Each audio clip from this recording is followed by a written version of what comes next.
is our town. Welcome.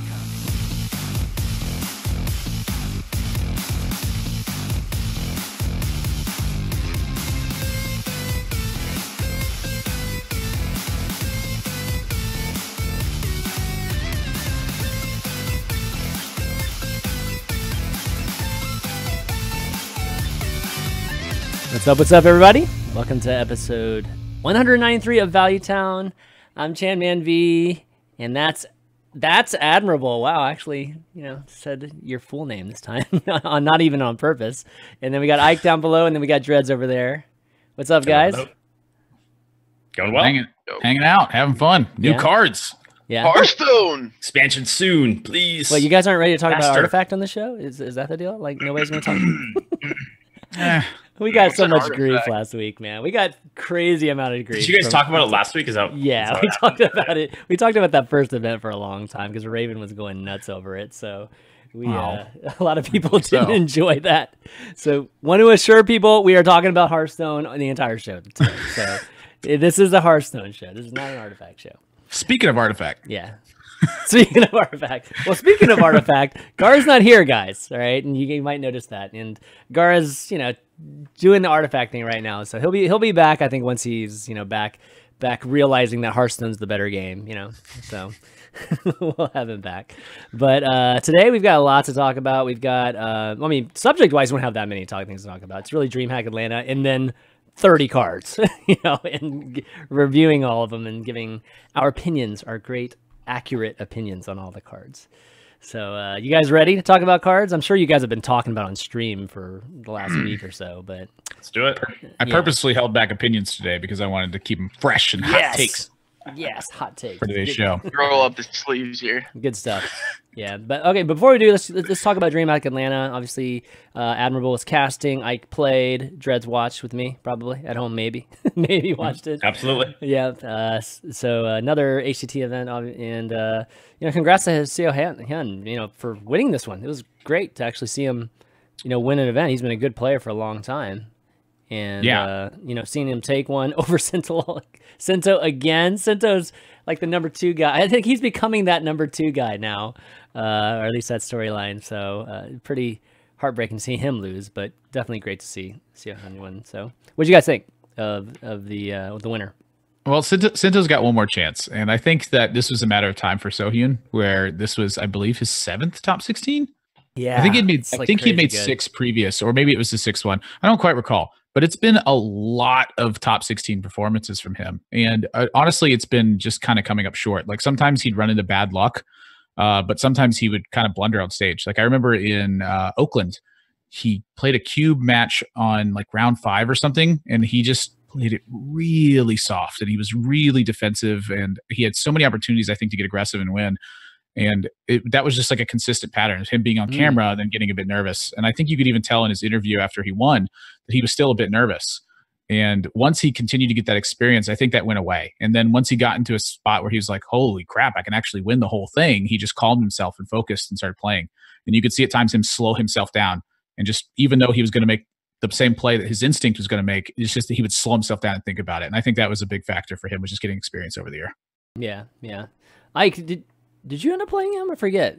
I've actually never played it, but he's like one of those players that everyone who's like a pro or know him, and then kind of the audience doesn't really know him. Yeah. But I think now, like, this is kind of the stepping point. Like, he's going to be less nervous on stage now too, that he got to win. Yeah. Like, you could definitely tell when he's playing, he was really nervous when he was on stream.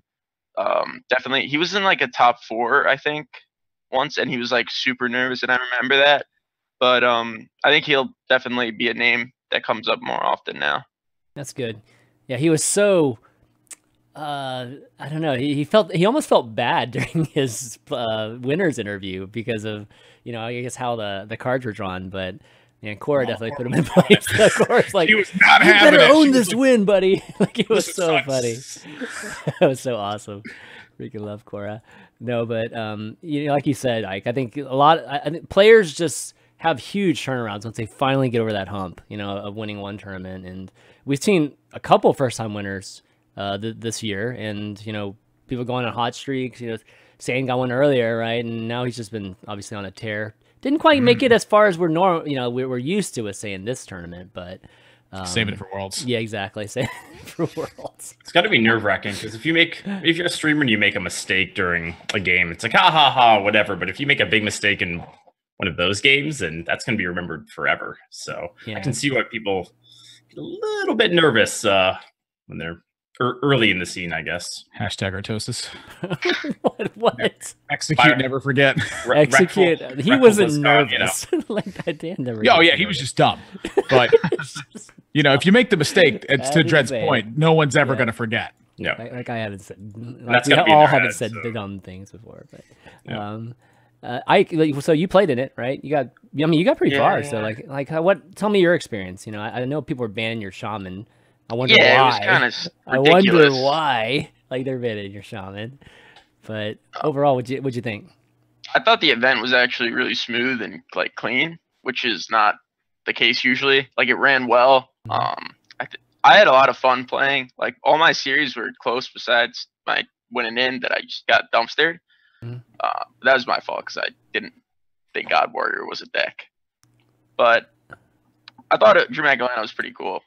There's a lot of diverse lineups too. Like I predicted completely wrong what I thought everyone was going to bring, and that's really fun for me because that's what I like to do. I like to think about decks and metas and tournament metas, and if I get it wrong, it's like this is my fault. And that's kind of what I felt like happened for me this time. So what was the lineup that ended up being what everybody would think it was the winning lineup? It didn't have to be just a single instance of it, but what do you think generally the lineup that worked the best in this event was? I think for sure you wanted Odd Paladin. That deck performed insane because there were so many hunters. Boom, Odd Paladin, and you're 75%. Everyone should have some type of druid. I came to the conclusion that you wanted it to be Togwaggle. Because Odd Warrior, you wanted them to have to ban your druid or just have a free win deck against it. And even Shaman, I think, is the nuts, so I would bring that every time. But you need two decks basically that you could beat the most common ones for. So you wanted to even Shaman, Odd Paladin for hunters, and then Togwaggle Druid for Odd Warrior, and then the fourth deck. I didn't really figure out what the best was. I liked Odd Rogue in that slot because it was good against Even Locks, but not many people actually wound up bringing it. So I think Even Lock was actually kind of a sleeper for that tournament. Oh, can't hear you, Admirable. Nope. Just lip syncing. SpaghettiOs. Yeah. Oh. The gods sign language. Trying to talk. Yeah, I don't know. Maybe rejigger something there. No, but so Odd Paladin being the pick. I mean, come on. Odd Paladin right now. If you look on HSReplay, you look at everything. Odd Paladin, obviously is the strongest deck. But I guess at these events, people usually metagame whatever is common on the ladder, right? So, at the highest legend ranks too, Odd Paladin probably isn't as successful and powerful either, but it looks like it matched it pretty much what's on ladder apparently with what was ended up being good at the event. So it's kind of funny when things kind of go full circle there. I still can't hear you, Admirable. It looks you have your mic muted in the bottom left. I see it. Thing. It's in Zoom. Probably. There he goes. Oh no, don't hear him. He thinks Odd Paladin's nuts. He thinks Odd Paladin's nuts. It's just one of those decks though that you could queue into anything and you have at worst a 40% chance. Yeah. So it's just good for LHS too. And you could ban Druid, which you can't do on ladder. Yeah. And a lot of high ladder players spam Druid. All right, we probably got to get Admiral fixed here. I think he's gonna go unplug his mic and see. Might have to have him reboot or something. Good old mic issues. Fun times. Yeah. So did you catch the Phenom versus Sidonia match by chance? I was at the airport. I didn't. Okay. Or no, I was playing. Drez, I don't know if you caught it or what happened in that match? Was it an epic one or? No, so it was epic. Yeah, but Phenom brought a Mechathoon Warlock, and I don't know if you're familiar with how that works or not. Yeah. I know the mechanic. Yep. Yeah, so just draw out your deck, and then you end up winning, right? And He won 3 straight with that deck. He had a whole Megathune lineup. Right? Am I back yet? Yep, you're Yes, back. you're You're back. Okay, Okay, I'm let me gonna switch start you my guys then. camera. I Are we gotta back switch you still? guys then. Yep, you're back. Okay. Dreads and I are swapped on the overlay. Yes, I know. I'll fix that. That's fine. Well, I tried my best. I don't know what happened. It just suddenly cut out. That's I don't know. good Tech does that old sometimes. computers. It's like what happened in the Pheno versus Gallon match where they could hear each other at the start. That's like, Oh, I And- remember Oh, that was so funny. weird. And I Yeah. was like, if you could hear me blink twice. That was and Pheno funny. looks at the camera and he goes, Yep. and I was like, I don't know what to do. It's like, how do you not talk about the cards? Well, the Keliseth was put in play really quickly, so you talked about that. That's true. No, That's he true. did not have Keliseth. Oh yeah, Pheno yeah. found in turn 2, and I went, well, Pheno didn't have Keliseth. Oh yeah, because he didn't play on turn 2, right? And I right. see him That just was kind of like, funny. I see his smile like creep up a little bit more where he's like, come on, man. Like, what if there is a chance I held it? Like, and I'm like, no, 0%. Everybody knows. Everybody knows. Keliseth- Actually, that awesome so game. fun too. that game was awesome. Yeah. Which I forget the rest of the game though. Like what happened? Pheno ended up coming back with like magnetized Spider Bomb Ziliac stuff, I think. Oh, was, Like it was Gallon Spider was Bomb. winning the whole game, and The then Spider Bomb lives, Yeah. Cube, the Spider Bomb, and then the next turn he had played that Shaw after a level up. And he ends up clearing down the board to like Oh, nothing, wow. and then Ziliax recovers and he wins the game.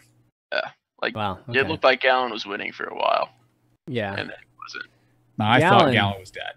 Oh, I'm sorry, I thought Pheno was dead. Yeah, I did Rather. too. I was like, all right, next series. Next series. Gallon seemed like he was just like clowning a lot. Like we were talking about this last night. Like in some Yeah. instances, it's just like, dude, come on. Why are you playing the He Mukla on ain't turn shit 2, doing dude? three-mana Come on, giant. seriously? Like, He admitted that was a mistake to me afterwards. He was like, yeah. yeah, I should have waited till turn 3. He's like, but listen. He's like, hear me out. You got views, babe. What if he doesn't have Giant? I was like, What if he- whoa. I was like, man, if he doesn't have Giant, he's very dead. Yeah, well, like- yeah, but I was like, that's an excellent point you make, Gallon. You also get to do the coin Mukla threaten. Like that's a classic play. That was part of his point. Like, It's really cool. if you're gonna play 3 Mucklas, like give the people what they want. He drew it every game. so what you're He cost himself dollars to give the people what they yeah. want. Are So what you you're not saying it was entertained? worth? Okay. Oh, 100% worth. That was 100% beautiful. I will never forget those series because he's just coining it and threatening. And I was like, Yeah, Dreads. So Gallon ended up playing a King Mukla against an even Warlock on turn 2. Okay, So he and was then the able- guys dropped a giant, and it was Yeah. like, oh, Trying nice. to giant on turn 3. Yeah. That was pretty Yeah. brutal. It basically work out. followed up by Sinto's another face giant. was Ripperoni. priceless. Like Sinto just looked at Gallon. He's like, "What are you doing? He just started laughing. He plays He his started giant. laughing, dude. It was- Checkmate, noob." That's dreams, man. Dreams for Sinto. All right, I'm just like fixing a couple of these cams, and then we'll be good to Golly. go. Sinto's face is always priceless in tournaments where like something good happens and he's like, Well, it's a funny dynamic because they're generally sitting right across from each other. It's always like Yeah. that right, in the tournament. So Yeah. yeah. you can actually see each other's facial expressions and such. Yeah, for sure. Okay, well, anyways, again, congrats to Siohan for winning that, and how many more events do we have left? Well, this was the final points event of the Okay, year. Yeah. right. So this like wrapped it up. And so because of it, we got to see like point standings really formulate and come into place. So Hunter Race was locked up for number 1 in Europe. We have Tyler, who's locked up for number 1 in Asia Pacific. And then I believe Muzzy is now locked Awesome. I think he for was number locked, 1. Yeah, I thought he was Because locked up Saiyan- even before, but I Well, guess not. Saiyan, he needed Saiyan to qualify for Worlds. Yeah, If Saiyan didn't yes. qualify for Worlds, he would have been number 1. Right. And so since that spot got taken by just Saiyan, it has to pass down to the second one, which is Yeah. Muzzy in this instance. So, number 1 in the world, and then number 2 in the Americas, you can't really fault a guy for having a string of 3 years where he's, possibly the most dominant player in the world. It's gonna be a sick Worlds, man. Like crazy lineup. I'm gonna be I'm at it too excited. after I win this playoff. That's right. Dude, we better see some even shaman freaking Worlds, dude. That's all I gotta say. People are wondering like what the heck with why we always bring up, if you don't know Ike is famous for his shamans. Like, if you don't follow him on Twitter, you should follow him on Twitter if you like to play shaman, because or if you don't, or if you don't. If you just like playing good decks, Yeah. that or are like- bad ones too. Or bad that are like- ones too. but yeah. even the bad ones are kind of good. That Warlock was invincible. It's invincible. Like that's all I can say about it. Don't actually play it. All right. Okay, let's get into talking some cards, because we got a ton of cards, and I just want to, we definitely don't have forever, because I know Dre's got to take up at some point here. So, got 30 cards were revealed. Literally, this is the fire hydrant version of revealing cards that Blizzard likes to do now. The 2-week craziness. So that means like 8 cards a day type of thing. So we've got a bunch of them. I kind of divided it up by classes. So we'll kind of talk about, well, it's classes mixed with very common themes like beasts and dragons and things like that. So, I'll bring them up, kind of groups at a time. And then I guess we'll give thumbs up, thumbs down at the end of the, each one of these cards and, really talk about the cards if you have strong feelings about them. So first card is the 7s, baby. 7 mana, 7/7 beast. It's a druid card, of course, right? Ironhide Direhorn. It's a common. Overkill, summon a 5/5 Ironhide runt, and started this card. Well, okay, standard, thumbs up or thumbs down. This is insane. Standard. Just remember, standard. Standard. I'm going to abstain from those. Oh, I'm tough on this. This is a tough one for me. This card was made for exactly Starliner Druid. Yeah. So it's insane, right? In standard? Starlining? This is Ike's pet project. I know. Okay. All right. So wait. So you guys gave thumbs up. All right. Me and Admirable thumbs down. It's an actual thumbs down, but yeah. Okay. I'll play it for sure. So it's wild. It could be a thumbs up, but and then Arena, Dred's is like the only vote in Arena. Thumbs up or thumbs down, Dred? Yeah. So this is going to be really good in Arena. Yeah. Okay. A war golem that can summon 5/5s. Just pretty good. Yeah. I'm a little worried about the overkill in Arena. We'll talk about it more as we go on, but it's one of those things. If you can't kill it immediately, then you're gonna have problems. Yeah. So yeah. I mean, isn't that a fundamental issue with Arena play? I mean, that's I'm crazy. getting a little worried. The more I look at the cards, there's a lot of them where even just the 4-drop, the 5/3, draw 2 cards with overkill. It's just. If you aren't ahead, it feels like it's going to be another one of those things where you really have to fight for the board early, because unless they greatly increase the number of reactive spells you have in Arena, they're going to drop this. You're going to be behind on the board, and that's just kind of it. Because what do? You like play your force, your nesting rock into it, and then you feed the guy 5/5s. Yeah, right. So this is going to be very good. You know what stat would be really cool to know? Neutral, what stat would be really cool to know is like how often does overkill happen in Arena? Like on each interaction between minions, like what's the percentage of overkill versus exact? It's probably pretty crazy high. Yeah. Coming up with a number crunch here. Yeah, exactly. Might have to get Tiago to run that one. Like next time we can tweet that or something from HSReplay. But this is kind of scary, and we'll continue talking about it obviously as we go. But any other thoughts? So Ike, any thoughts on this otherwise, or no? We can move on. No, it's a Wordle. All right. Let's move on then. Okay, we got some we got some Beast and Hunter cards here. So starting with the Hunter card, it's a spell, 2 mana, Revenge of the Wild, rare, summon your beast that died this turn. Okay. Actual thumbs up. Yeah, me too. I'm gonna give it a 45-degree thumbs up. What? Dude, I give it a 90-degree thumbs up. My thought is it's really tough to unseed Death Rattle Hunter as like the top Hunter deck. It's very difficult. So this gives you a different angle to attack from, which I think is really cool, and I'm excited about it. But it's going to be really tough to overtake that spot of being able to, have Egg not be better. Egg is very good. To counter that, I think you just jam this in Death Rattle Hunter. What you do is you bump the beast count up, and then you still play Katharina, you still play Egg, you still play Cube, play Dead.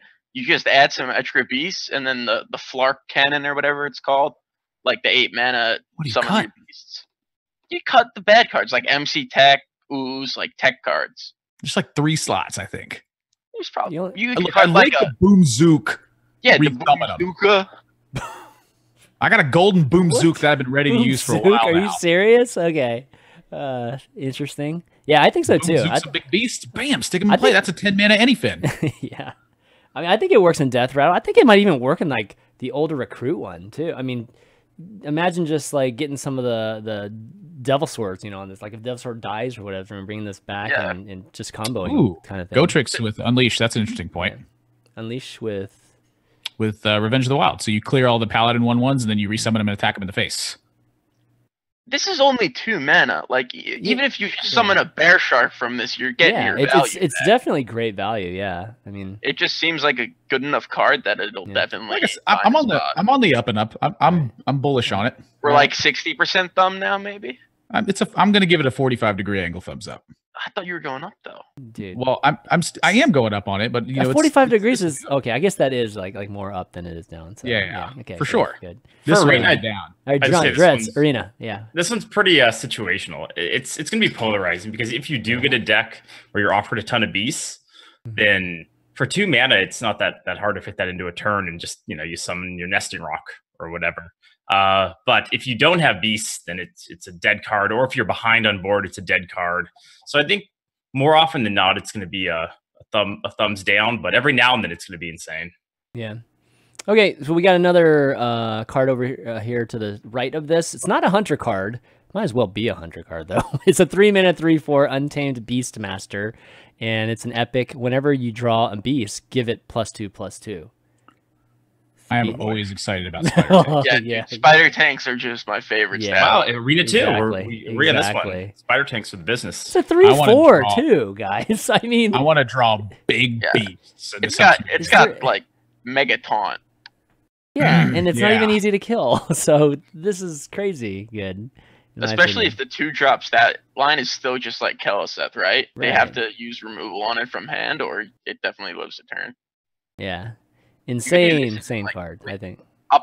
You could put this in the Starliner deck and then go like this and then Nourish. Oh my god. So man. But like you could make a Beast Druid deck realistically, not Starliner, and then you can go like this and Nourish in a turn, right? And then you get Beast. Like the card has potential, and I like the Spider Tank.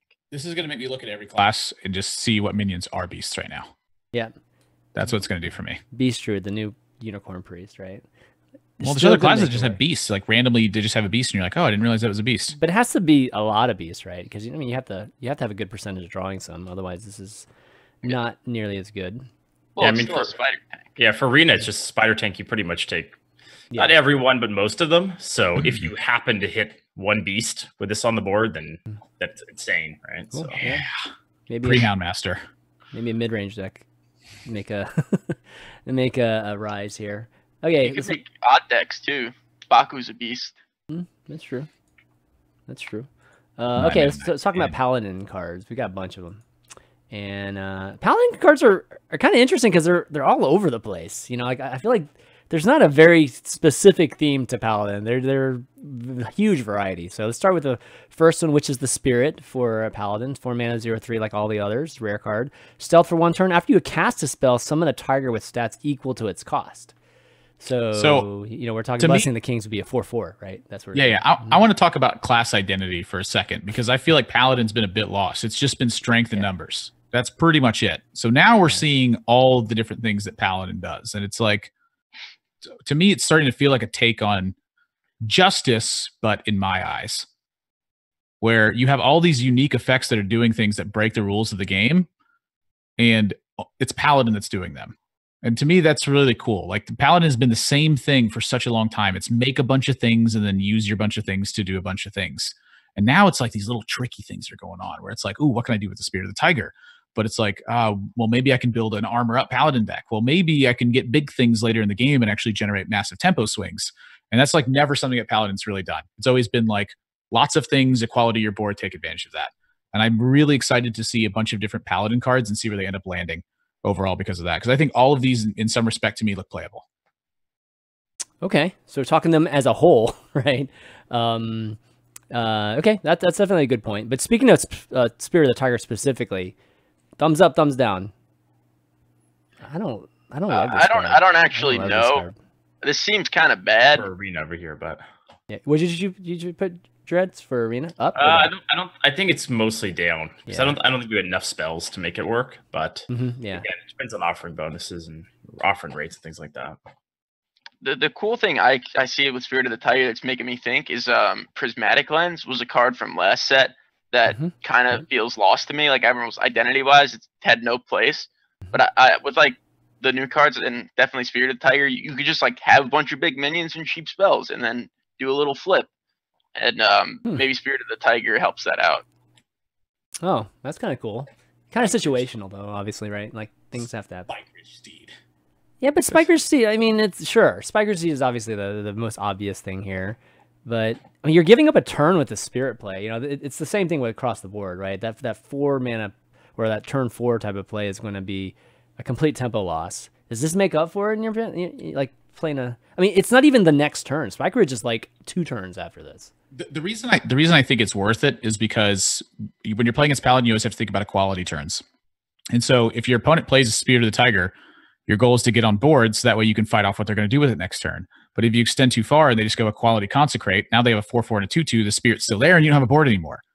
I think this card is really dangerous from a range perspective because it makes your opponent have to figure out how they're going to balance their hand and balance the board while not losing if they don't do too much or if they don't do enough. And I think that's a very dangerous style of card in terms of like competitive metagame where you're going to have to take this into account when you're playing against Paladin almost every single time. Yeah. Okay. Let's see. Next up here, we got 3 mana, another 3/4. It's just like complete standard now. 3 mana, 3/4. Yeah, exactly. High Priestess, Thekal. It's the legendary. I guess this is the Loa, right? Hey, is this the Loa? No, this isn't the Loa. This is just the straight. I forget. The Loas are beasts, right? Like this is just straight up. I think this is just a straight legend hero kind of thing. Battle Cry, convert all but one of your hero's health into armor, which is really, really interesting. Yeah, I guess, what do you guys think of this? Maybe some heal cards in the future, even more healing cards? They're trying to definitely push a little heal paladin package, like Crystallizer, the Spellstone that everyone's been looking at, like, what is this doing in here? Maybe we can get some 2 mana 6/6s now with the 3 mana 2/4 elemental that heals you. I got the ideas churning. Admirable sees it too. We're building this for sure. I don't think it's going to be good, though.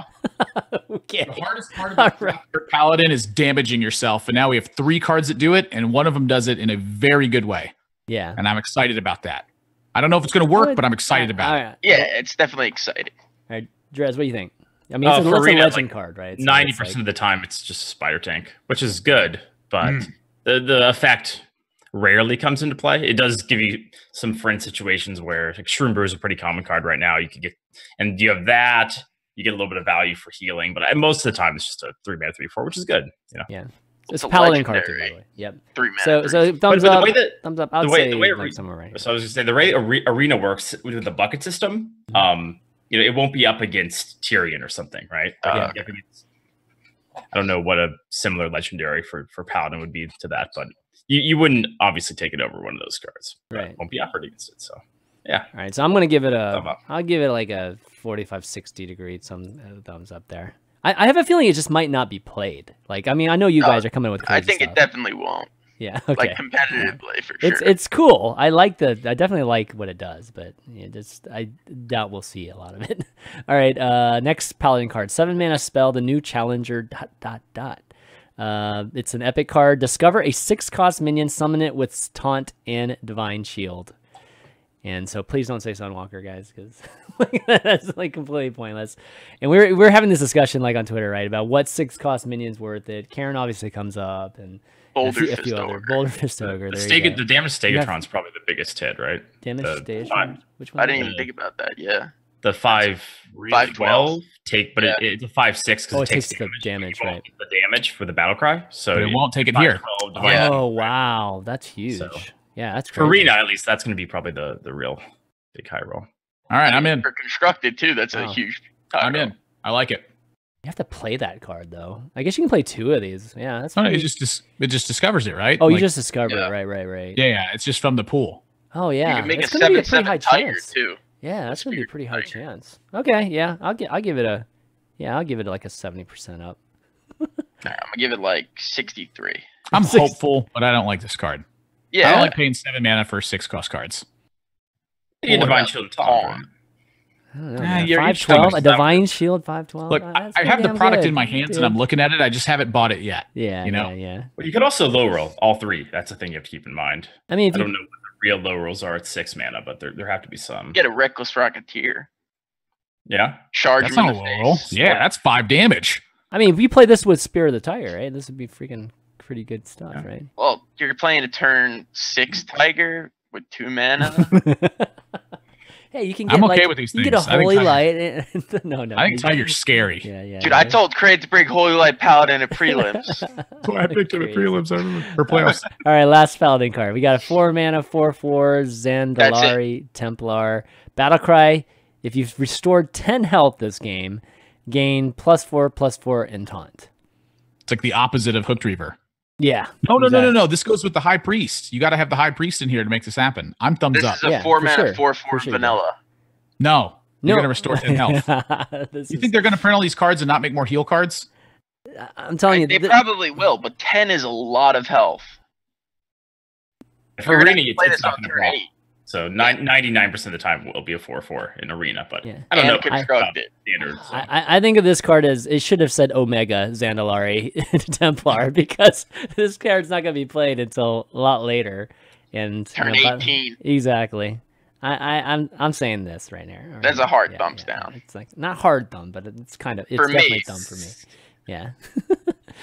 Okay, let's see. Moving forward, so that's Paladin. Pretty interesting cards. It's going to be, much more flavor, like you were saying, Admirable, than the classic odd Paladin everywhere. All right, so we got Mage, which was one of the classes that we got to see with Regis and Peter Whalen. And so, man, the scenario they were showing us was obviously a crazy one. But, man, it definitely got me excited about just that type of play.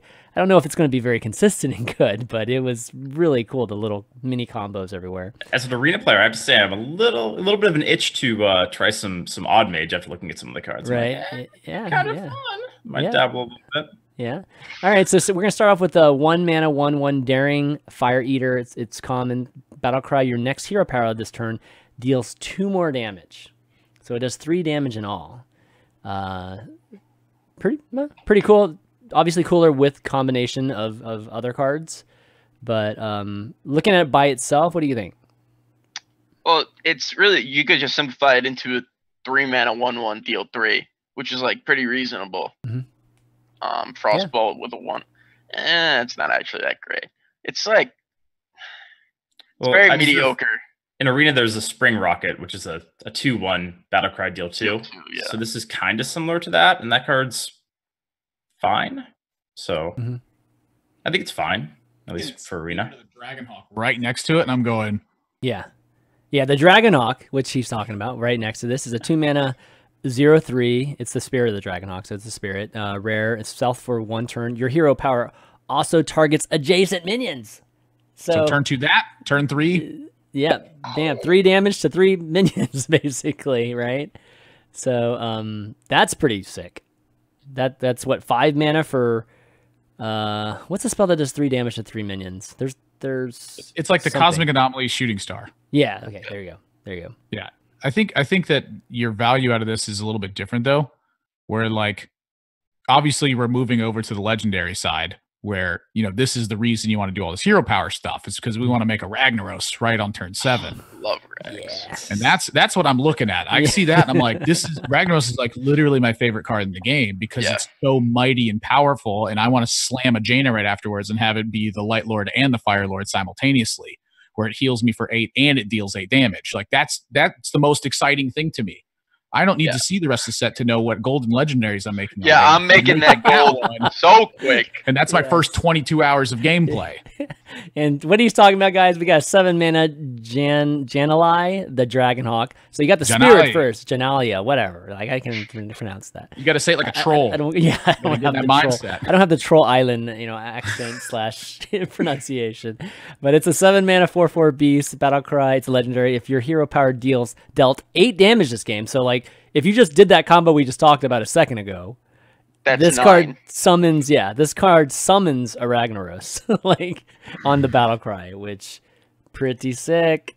Rag is back. This deck It'd be cool. Yeah, this deck seems like it actually could be strong if you're feeling a high rolly and you draw the spirit and then you draw the 7-mana 4/4 that makes an 8/8 that deals 8. Like you're gonna win some games, but most of the time you're gonna be sad. Yeah, but I'm gonna be happy when I get that golden rag shooting them for 8. Or are you sure gonna be shooting him, or are you gonna be shooting a 1/1 silver hand recruit? You know what? Yeah. I'm gonna ping off all their 1/1s first.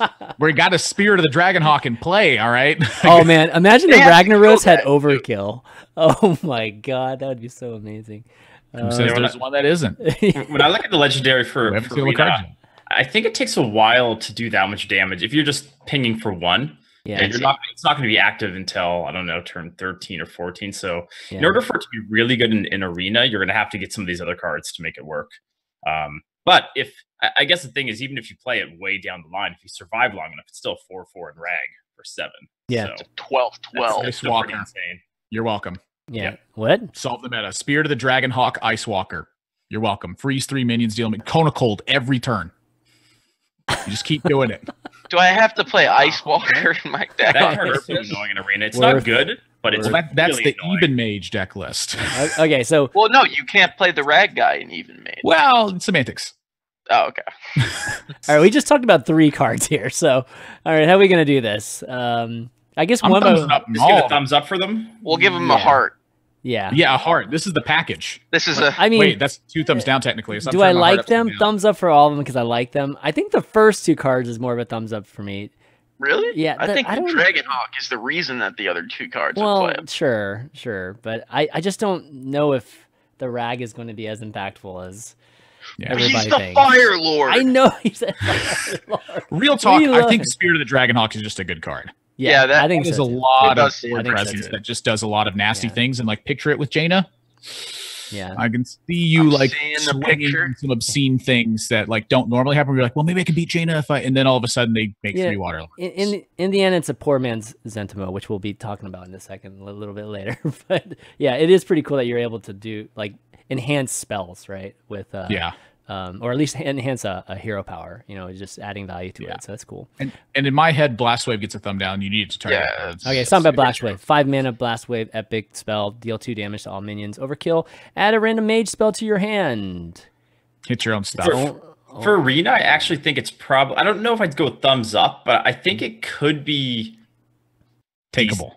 Because AoE is just so good. And right now there's a lot of Microtech controllers, Grim Necromancers, those kind of cards played. Yeah. A lot of spread boards. So if you do hit this and you get 3 or 4 overkills, which I don't think is unreasonable at all, because you're also killing, let's say, you're a couple of 1/1s on your side, then that could be a lot of value. So, and sometimes you're just like, I need 2 AoE, and I can't make it to Blizzard turn, right? Like I'm losing right now on the board. So I think for Arena, it may even be slightly thumbs up, but it's not going to be a real consistent card, obviously. I can see it in an Arena. Yeah, you could play like a spell damage guy for 2 and then pop this and then boom. And then get a bunch of cards, right? Yeah. And then if you get another AoE from those cards, you might be able to survive, and then you outvalue your opponent. So I could see it being quite good in Arena. Yeah, but it's hard to say. It's kind of like, that's why I'm kind of somewhere in there. I'm seeing what you're talking about. I'm seeing trade my 3/3 into the Necromancer and then Blast Wave, and I drew 4 cards. Like I can totally see that happening and being like, they're dead. I'll take that. Yep. Yeah. Okay. Blast Wave is interesting. So what type of mage spells do you think you will be drawing? Like, is there like do we have percentages on that, like in Arena? I'm thinking fireballs only. God. I mean, there's some really bad ones, obviously. Blizzards. Glacial Mysteries or whatever, but in general, mage spells are pretty good. Okay. So it's unlikely if you get 4 that you're going to whiff on all of them. Of course, it will happen. It'll be a YouTube video, but in general, they'll be pretty good. Yeah. Okay. Cool. All right. So let's move on. Before we do, just want to mention that today's episode is sponsored by Robinhood. If you've never used Robinhood, Robinhood is this mobile app that you can use to invest in things like stocks and ETFs, options, and cryptos, all commission free. So instead of paying $10 like some brokerage and trading, you can actually make trades and everything for free. And it's super easy to use. I think that's the best part about Robinhood if you've never used it. I mean, there's all kinds of very nice looking graphs and charts that you can kind of look at and have accessible to you just at one click. And then you can see things like 100 most popular stocks and have different curation and different kind of filters for different types of stocks. And it also has like analysts kind of ratings for buying, holding, selling stocks. So it makes it really simple for the folks that are just new to really trading stocks and maybe doing it on their own for the first time. So you can kind of like learn how to build your portfolio and all that good stuff. Right now, if you actually go to Robinhood and go to actually value.robinhood.com and sign up, they'll actually give you a free stock of Apple, Ford, or Sprint. Yeah, and I mean, it's just like added to your portfolio, like right off the bat. So you'll like actually get like a stock and all this stuff, which just to even, you know, just take a look at, just to be able to even use the app or just Robinhood itself. So definitely check that out. I mean, I highly recommend it. I've used it a little bit just to try it out, you know, and I actually like it. I think it's pretty cool, and I think everybody should try it out, especially folks that are doing it for the first time. You know, it makes it very less intimidating than going to some of these websites where it's just like, oh my God, like where do I even start? You know, it's like, where do I even look for stocks? So check it out, Robinhood, value.robinhood.com again. And thanks for, you know, sponsoring the show. Okay, let's move on to the... Which one? Trying out the deck. It's like making a whiz bang and then trying out the deck before you make all the other legendaries. Yeah, exactly, right. All right, let's talk about Shaman. All right, Ike. Man, the Shaman cards are pretty juicy. I mean, we've only seen like 2 of these, right? This is good stuff. Oh, one of them's definitely juicy. Well, I think the other one is like an oldie, a little bit of an oldie. But 2 mana, 1/3 weapon, Likkim. I mean, I love the artwork. Likkim. That's what it is. Likkim. And the artwork is this frog-looking dude with a crazy I want the tongue. Animation to be a frog tongue that just whips out. Dude, yeah, when I play it, I want tongues flying everywhere. Oh, dude, that'd be so awesome. Anyways, the text has +2 attack while you have overloaded mana crystals. Yeah. So, all right, thoughts on that, man? That's a worse Stormforge X. What? How dare you? How dare you? You have to be overloaded for this to be okay. Unless they print really good new overload cards. Okay, let me reread this card to you. 2 mana, 1/3, deal 3 damage to your opponent when you cast good cards. Right. Whoa. That's right. Yeah, let me reread it to you one more time, Mike. Deal 3 damage to your opponent when you cast good cards. And I know you like good cards, and I know you like Thunderhead, and I want to play this on turn 2, and then I want to coin Thunderhead, zap something, and smash him in the face for 3. I mean, this is like Spirit Claws, but with overloaded cards, right? It doesn't overload you, and that's what I think is important about the weapon. Yeah, that's right. I think it needs to be 1 mana. Oh yeah, well, so 1 mana would be no brainer. That's like a Spirit Claws old school. Yeah, Spirit Claws when it went to 2 mana was unplayable. Yeah, okay. But it also was broken at 1 mana. I want broken Shaman cards. Okay, well you have one right next to it. Yes. Yeah. Okay. Well, before we do that, Arena. I don't think it's that. I don't think it's very good. I mean, sometimes you might take it depending. Again, it all depends on the buckets and where they place it against. Because just sometimes a Light's Justice for 2 mana is okay. Just because you need that ping in a non-ping class. So it's not total garbage, but it's not a good card because in Arena it's going to be even harder than constructed to reliably be overloaded the turns you want to use it. Right. Okay. So. We going. I'm going even on this one. Like I think this could be played actually, but I'm gonna give it a thumbs up for the art, the name, the art for like big thumbs up. Like ever do a card and then have it be bad in the metagame. That's what I'm saying. Yeah, this card's got great art. It's got a great name. It's got a great look. It's got a great feel. It's a great card. I like rewarding overload, so I'll give it a tiny bit up. Yeah, it's the Lich King's like weapon. Like it's a staff, the Lich King. Oh, it is. It's like a staff. He'll be here all week, guys. Please stop. All right, next card. 3 mana, 1/3 spell. This is a legendary. That's not a spell. That's a minion. It's Zentimo. And is he the Loa? He's not a beast. I keep thinking of. I think he's just a legendary. Yeah, Loas are beasts. I keep forgetting that. So Zentimo, whenever you target a minion with a spell, it also targets adjacent ones. Dude, my favorite card so far of this entire expansion. This card's amazing.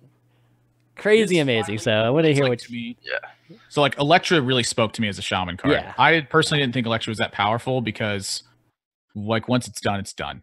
But to me, this card really speaks to me a lot where it's like, this is what Shaman wants to do. It's an ancient conduit of the forces of nature, and it wants to channel that energy and blast things on the board. So when you Rock Biter or you Wind Fury or you Lightning Bolt, that's what I want to do with this card.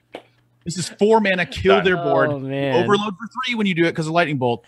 But this card is awesome, and this is like a must-kill card when you play it in your opponent's eyes. The show's over. That was the highlight. The freaking like machine. Those sounds were awesome. Card excites me so much. In Arena, it's probably not going to be very good. Like it, because it's just too understated. You just have a bunch of minions, is why. Just on the, you play a 3-mana 1/3, and that's gotta open your mind to spells, Shaman, in Arena. If you have like an unstable evolution, and you have 2 tokens on the board, and then you play this, and then you start, I know. Going crazy. But you have to have 2 because otherwise it will evolve that, and then you won't have the cool effect anymore. So, yeah, good shamans. Oh no. Yeah. Anytime you need multiple cards, it's kind of tough in Arena to make it work. Okay. Oh, I guess not all Loas are beasts. I don't know what I was talking about then. So yeah. Okay, Ike, come on. Let's hear it. What do you love about this the card's nuts. You could play any spell in the shaman class and then think that it's adjacent to their minions. I'm going to zap 3 minions with my Thunderhead and make a full board. I'm going to kill them. Whatever that sound is. Lightning bolt, everything. Professionals.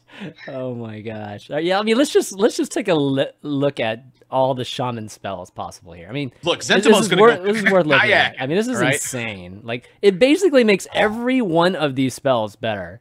Like, I mean, or it can be used with like almost any of these spells. Like Zap. Well, not Beaker Lightning. Yeah, okay. Look, I could unironically see this card being used with Frost Shock. Like, unironically. Yeah, Frost Shock, Lightning Bolt. Primal Fusion. Evolve. Devolve. Earth Shock. I mean, Wind Fury. Wind Fury is obviously the crazy one that you in Rock Biter, that combo for craziness. Like, literally, like, everything. Literally have Crushing Hand. I mean, Ancestral Spirit. I mean, literally any of these freaking... Wait. I just thought of something right here. Crushing Hands, right? Yeah. So you go turn 3, you play Zentimo, you Crushing Hand their whole board, and you drop a Frost Giant on the next turn. Okay, yeah, that's something. Well, you do it on the same turn. Well, yeah, but they're getting... That's my point, is you're getting overloaded for 9 when you do that. And that's like one of the hardest points of the deck is like when you get overloaded, it takes you so much time to build up to it. Now, like that card, Crushing Hands, gives you all that overload at once, and you get to put stuff on board. Yeah. Like, so Spellstone and stuff is another one I'm thinking about. When you target the Spellstone, it's going to target the thing next to it as well. Oh my gosh, now my head's about to explode. I mean, we're just on the 2 mana spells. I mean, like, there's all kinds. I mean, if Jade was still around, you'd get freaking 3 Jade golems. God, I love this card. Yeah, it's insane, man. This will also be crafted golden immediately. Yeah. Yes, I will. So I give my 2 thumbs to this one. Yeah. Crazy. Well, you have to because your left thumb is adjacent to your right thumb, so it has to be both of them. Right. Yeah, it's sad that it's not good in Arena. I feel for you, man. It could still be good in Arena. There will still be some times where it goes off, but it's just again, it all depends on the buckets. You have to get it too. Yeah, I mean, it's much harder to get too. And it's a legendary you're going to see it very often, anyways. So. Right. Okay, so from there we go into Priest. First off, we've got Bwonsamdi the Dead, which I can't wait for Admirable to have to say that every single turn. Bwonsamdi. 7 mana, 7/7. Legendary battlecry. Draw 1 cost minions from your deck until your hand is full. All right. So. Or Golem. Back in my days, 7 mana, 7/7s put 1 cost minions on the board, and they exploded. Yeah, those are like 9 cost minions. Yeah. I hate Priest. All right. Yeah, for Arena, I actually like this card. I think for Arena, it's just thumbs up because just pulling like an Oracle or a couple of those cards. If you have a Cleric, even Darshar Cleric, it's fine. So I think for Arena, it's okay. Maybe not a full thumbs up, but it's like it's okay, and it's supposed to be the synergy with the Loa, right? Or not the Loa, the Spirit. I guess that's the idea with this card, right? Yeah. It's a war call. How bad can it be in Arena? So. I mean, could you think of this card as like a sprint for Priest? I don't know. Like. Well, if you want to draw a bunch of 1 mana, how many reaching, man. I'm trying to reach here for anything. Yeah. You don't have to reach. Like, it's okay for it to be bad. Yeah. Yeah. Not when it's a legendary. Sucks. Damn it! Like, that's not right.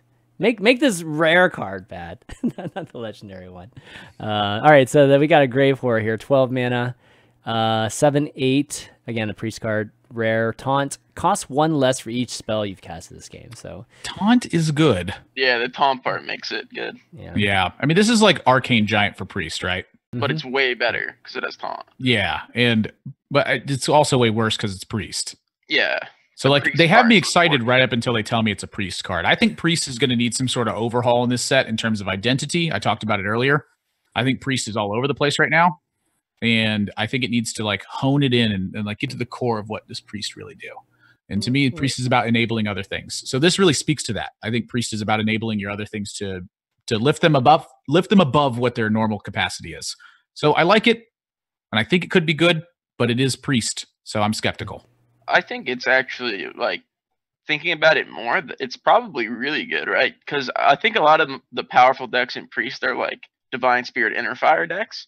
So you jam the Radiance and the Lyras and the Power Word Shields and Silences and all these cheap spells, and you could just have a super powerful turn where you make, like, a 20/20 taunt, you get a bunch of cards, and then you jam these free 7/8s that are good Divine Spirit Inner Fire targets.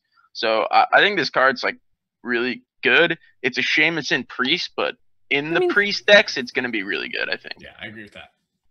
Yeah, I think for arena, it's all right because you only need to play 2 spells because there's certain cards where they're going to be unplayable. This one, you'll probably get 2 spells in your draft, and even if you take your whole turn to play 7/8 taunt in arena, it's not that bad. And sometimes you might play 4, and then you're playing it on turn 8. But it's another one of those kind of like okay. Mediocre cards, I would say, for arena. I mean, couldn't this card be pretty good against aggro when you're playing that kind of big priest, Xeric priest? I mean, because like that's the thing that kills you, right? If you're playing that deck, and that's pretty much what priest is these days. It's like this freaking roulette Xeric thing. And I mean, you can get this from a 6/6, right? You could get like a taunt actually from like that 6 mana spell, and who knows? Like maybe you could get this at like turn 7, just a big ass taunt on turn 7 that helps you get to the end of the game. I've been seeing Witchwood Grizzlies creep into that deck slowly. Oh yeah, that's true. And so I think this might give Witchwood Grizzly a run for its money. And but I'm still quite skeptical. Witchwood Grizzly, having a bigger back end, I think is more powerful typically. I think that it's actually not really good in those kind of decks. I feel like it's better in more Divine Spirit Inner ones, or also a lot of priest decks use Shadow Visions into Shadow Visions like a lot. So you juice this thing a lot. Like against aggro, it's going to be okay because you need it to cost like 5 mana against aggro to like help recover you if you really wanted to do that. But I think this card is actually like kind of insane. I don't think it's bad at all. Like I think I'm giving it a thumbs up actually. I'm gonna put 2 of these in a lot of priest decks. I think this might be underrated, this card. Yeah, because I play a lot of priests, and it's like all I'm doing is casting spells in the first like 4 turns. And it does fit the bill of a good card, which can be reduced in cost. Yeah. Corridor Creeper. Oh, I remember. All the arena players knew, by the way. I just want to let that's true. They did. They all knew. They've seen it for a long time. When they evaluated the card, I was like, this thing's insane. Yeah. But anyhow. All right, so the Return of Dragon Warrior. Here we go. We got some cards here. So starting off with this 4 mana legendary 4/3. This is the champion. Master Voone. Battle cry, copy all dragons in your hand.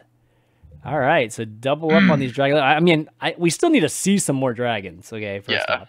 So I don't care what dragons they are. I want more of them. Yeah.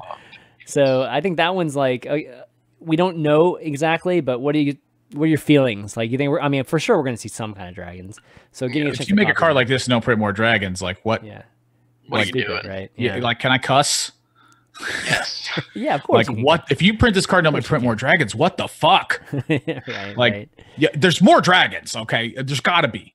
Yeah. And if there's more dragons, I'm very excited. Even if there's not more dragons, I'm still partially excited. I really like dragons. Scalebanes. Still in Primordial Drakes. I mean, you can get extra copies of those too. You're exciting me. Yeah. What about Dreads? How about in Arena? I mean, you can dictate dragons, right? It depends on how many dragons you get. You get offered a decent number of Scalebanes, a couple Primordials here and there. Even copying a Fairy Dragon and a Cobalt would already be pretty good. Yeah. So I think it's if you don't have any dragons, then it's terrible. So it's kind of hard to say. You're not going to have a really insane turn with this, where you're copying like 4 dragons. But I could see you copying 1 or 2, and it being an okay card again. That's why it's so tough in Arena, man. It's like all these cool cards are legendary. You guys don't get a chance to see them like that often, too. It's like even it's a card you don't see much, and if you do see it, and unless you get it really early, and even if you get it early, then you're gonna try to commit to dragons, and then it'll be offered, and you're like, well, or then you'll go and you've already played your dragons because you have to tempo them. So it's hard with those cards. It really is. What I do know is I take Warrior every time in Arena it's available, and I pretty much am going to take this card if it's first. Well, then this is your meta right now, Admirable, because Warrior's the best in Arena. Finally got my Warrior 12-0 the other day. It's actually oppressive right now to play against Super Collider and Warpath. So it's like my biggest complaint in Arena right now is that Warrior is just way too overtuned. And who thought you'd ever say that? Right? Warrior's been terrible in Arena for so long. I loved how a lot of people were wrong about Super Collider. Like I remember seeing a lot of streamers that are first time ever seeing Super Collider. It's just like, wow, you serious? Like I said it was good. I should have said it was better. Yeah, but I thought it was insane. It just feels terrible to play against because it changes all of your turns down the road, and you're like, how do I? If you don't have just one giant minion to drop, it's like draft some oozes, idiot. Yeah. Actually, ooze has gone up a lot in value in Arena. I take basically every one now because you're like 5 cost ooze against that. Ooh, that feels good. Baby. All right, next card. We got a 3 mana. This is still a warrior. Epic card 3/2 Smolderthorn Lancer. Battlecry, if you're holding the dragon, destroy a damaged enemy minion. So it's got that theme of damage, right? Like we see that. And I mean, executing.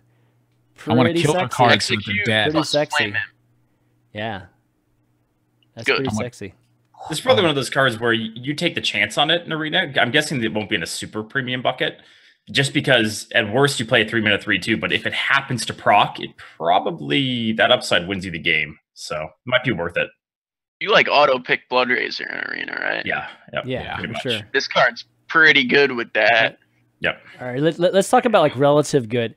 If this was a, let's say 1/2, would you play this card? No. No. Okay. 2/2. I would consider it. I would consider it at 1/2. At 2/2, yeah, I would. So. I think I would consider it too at 1/2. So that's kind of what I was asking. It's worth noting that it's odd cost. Yeah. Okay. I do like some odd But yeah. Anyways, it's obviously a solid card when you're talking about execute. We'll wait to the end to do thumbs up. So the last card we got here is a 2 mana 2/2. This is not a warrior card, but I kind of included it with it, given that it has a dragon synergy here. Firetree Witchdoctor, rare. And Battlecry, if you're holding a dragon, discover a spell. With Dustbreaker. I like this card. Gives Priest something to do. Okay, yeah. I really like it for Arena. I love the times of like Netherspite Historian going off in Arena. Even like people are gonna hate me for this, but like Secret Agent coming through. I just like pulling off some of those synergy cards in Arena. So when I saw this, I was like, obviously you're not discovering a dragon, but it's got the same feel to that. So I hope it works. I hope there are enough dragons printed. And I also hope that there's an offering bonus. Come on, give us an offering bonus back to Arena. Because I would like this card to be good. So. I'm a huge fan of Netherspite's Historian, and I feel like you just kind of shit on her by comparing her to this guy. Like, you're picking Secret Agents and Duskbreakers from her, and you're getting, like, Silence, Master Spell. Psychic Scream. Let me dream, okay? Let me dream. It'll be fun. If this gets an execute, it's like a Smolderthorn. I think this is not good enough. Like, if a dragon deck is going to be good, this card's not making it. Nah, you're dumb. I'm saying it. We're going to have the same argument on a review. All right, let's thumbs up, thumbs down these. All right, War Master Voone. Up or down? Oh wait, War Master. That guy's bad. I don't know. War Master, really? I thought you said he was good, Ike. No, I didn't really comment much on it. Okay, all right. I think it's not really bad. Yeah, I think it's pretty good. I'm assuming that there's going to be good dragons. Like, this is stupid if they don't. So, correct. Yeah, if there's no good dragons, I will change my opinion then. Right. Smolderthorn Lancer. I'm going to believe. That card is good. Give us dragons in Arena. Yeah, this is a I think warrior everybody's vile thumbs up spine. here. Yeah, for sure. And then Firetree Witchdoctor. Yeah, I think it's going to have to be a down. kind of down, not all the way down. You think it's? Do you really think it's a thumbs up? Seriously? I'm going to play Firetree, and I'm going to get an Inner Rage, and then I'm going to Inner Rage your thing, and I'm going to Smolderthorn Lance it, and then I'm going to make 2 copies of all the dragons in my hand. I'm going to outvalue you. That's what I'm going to do. Shit, I wish I could pick what spells I wanted. What if I just every time? That's the key. You're not going to kill me. You're not going to kill me. You're not going to kill me. It's impossible. I could kill you with a neutral Murloc package. I'm going to get Inner Rage. I'm going to kill your Murloc. It's a 3/3. All right, That's what you think. All right, let's talk about some rogue here. We got 4 rogue cards here. 3 mana spell rare raiding party. So, okay, draw 2 pirates. We've already seen some pirates, you know, like this cannon stuff and The 2/2 guy. in the pirate too from your deck. So draw 2 pirates from your deck, combo and a weapon. This is a total Kingsbane card. Yeah. Well, It's it's not just actually Kingsbane, nuts is it? in Kingsbane. Yeah, it's really good in Kingsbane. I don't know if it's good in other stuff. Like maybe it's still good. Maybe there's like a weird like pirate necromantic blade thing you can do. Just some kind of face pirate, right? Like face pirate deck or something. You could probably put this in like a Death Rattle Rogue. Like, and they printed the good 2/2 pirate too. Like Greenskin's also good. Deckhands are pretty good too. Like this is Arcane Intellect or better. Yeah. So. And sometimes it's just what you want. Like it's just minions. Like you just want that deckhand so you could deckhand cold blood him and kill him. Like this is good. I like this card a lot. Yeah. Arena is just it's one of those cards you're gonna have to have a lot of faith if you take it early, because if you don't get pirates, you don't get the weapons, then it's just dead, right? So it's not going to be reliable in Arena. So that's a thumbs down for that, I think. Okay. Yeah, I agree. I think it's going to be great, at least in standard. All right, so next we got a spell. 4 mana, Walk the Plank. Pretty cool. Common, like it's easy to get. Destroy an undamaged minion. Okay. Yeah, I'm very. 4 mana's a lot. Kills me. It's really good. An assassinate, right? I mean, it's a 4 mana assassinate. We have Vile Spine right now, so like it's tough for me to get on board once there's Vile Spine already there. But once Vile Spine's gone, I could totally see prepping this card. Yeah, I think a really big argument for Rogue with these kind of cards is how good are prep decks right now, and they're really not good. Like you need prep in this deck 100% for that card to be like a playable standard card, and there aren't prep decks that I like enough to put that in. Also, you could prep that pirate draw thing too, just by the way. But yeah, I think this 4 mana one is just very okay and not good enough. Yeah, not happy about it, but I'm not unhappy about it. Yeah. Okay. Wow. Okay. I'm surprised. I mean, I understand why you guys think it has to be a prep, right? Because it's like a tempo kind of, just a tempo changing type of play, right? If it's super cheap, but just straight up, I feel like 4 mana execute whatever minion is pretty amazing. But like, think about like, okay, so you're playing this deck with whatever, and then they're playing an even luck. They turn 3 giant you come back, walk the plank for 4 mana. Right. They get the whole turn to develop a new minion. Yeah. So I think it has to be prepped. It's a follow-up style card. Yeah. I mean, it's not a turn 4 type of. I mean, it's not as valuable turn 4, but it you know, you can make plays with it later, you know, on later mana turns. But okay, cool. Let's see. Next one, we've got the Load. So Gral the Shark, which is amazing artwork there. Just like Jaws, our version of Jaws here. 5 mana, 2/2 beast, battlecry, eat a minion in your deck and gain its stats. But Death Rattle, add it to your hand. So we got interesting. I think it's a really cool card. Thing. Like, I like the idea definitely is cool. Yeah. The design is fun, so I'll give them props for that. For Arena, I think it's most of the time going to be very good because silence isn't all that common. Like not most decks won't have it. If they do silence it, then you're really, really sad. But in general, I like it for Arena. There's just not a lot of good silence. Yeah. When they silence my Edwin, I'm really sad too. But I'm still playing Edwin. Now this card isn't Edwin, but it does remind me like of Azure Drake a little bit, where it could be very big, but it could not be very big. But one of the things I'm really looking at is how Myra, the scientist from the last set, it didn't really fit the bill. It was something that was outside of your deck, and you couldn't really manipulate it in a certain way. It was just a 5 mana 4/2. This card feels like an improved Myra, like to a very strong degree. I could see you like manipulating a deck to use this, like with Elven Minstrels and like, you know, like eating a Malagos from your deck or something like that. Like I can see this card doing a lot of crazy things, and I can see it fitting in just kind of. But you don't get the effect that toes the line. No, you don't get the effect, but you do get +4, +12. Right? Yeah. And so a 5 mana 6/14 is not really something to scoff at. Even just a 6 mana like 7/7. You know, like you just eat a Scalebane with this card. I could totally see this going in tempo decks and like you being really excited about it sometimes, and then other times being like, it ain't my Firefly. Because that's the thing for Arena. Worst case, let's say you're stuck with a 3/3. It's still a 5 mana 5/5, and you get a 3/3 back. That's good. So yeah, right. I'm jamming this in Odd Rogue, man. Like if it eats my Fungalmancer, it's a 5 mana 4/4. I got a Fungalmancer coming up after it. Eat my Leroy. It eats my Baku. Okay, I see you. Yeah, card's sweet and fun. Yeah. And potentially powerful. Yeah, it's an interesting way of just putting like a pretty normal body with draw 1 card. You know, like it's a really ingenious way of doing that. Yeah, making it look cool.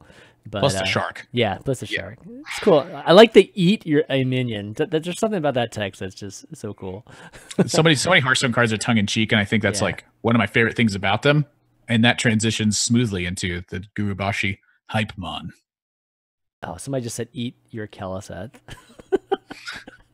Nice. Okay, 7 mana Gurubashi Hypemon. Best name so far. Best name so far. Gurubashi Hypemon. 5/7 body, epic, Battlecry. Discover a 1/1 copy of a Battlecry minion, and it costs 1. Okay. God, if this card wasn't 7 mana. Yeah, I think it needs to be 6. At 6 mana, I could see it being playable. At 7 mana, I'm like, it's too expensive. I mean, Battlecry. There's like a million Battlecry cards, so they tend to be pretty good. I mean, you can get a shark. Yeah. Why does it does discover rogue cards more often? Right, you have the one cost discover shaman card, and that card's like because there's just so many, and it's not like you're gonna be able to snipe one specific one you're looking for. But this has a bodies, so I think for Arena it's not bad because it's a decent body, and then you could get value or an aggressive Battlecry minion. So yeah, it's a little bit overpriced, but I think it's going to be good in Arena. Okay, yeah. All right, let's go through the thumbs up, thumbs down. Rating party, thumbs up for me. It starts here, and then it goes here, and then it goes to like here, and then it goes back to here. Okay. What? Oh, you mean talking about overall? Okay. 1. Rating party 3, thumbs up, 1 down for Arena. Walk the plank. I think it's good. I think it's good, but and then Gral the Shark.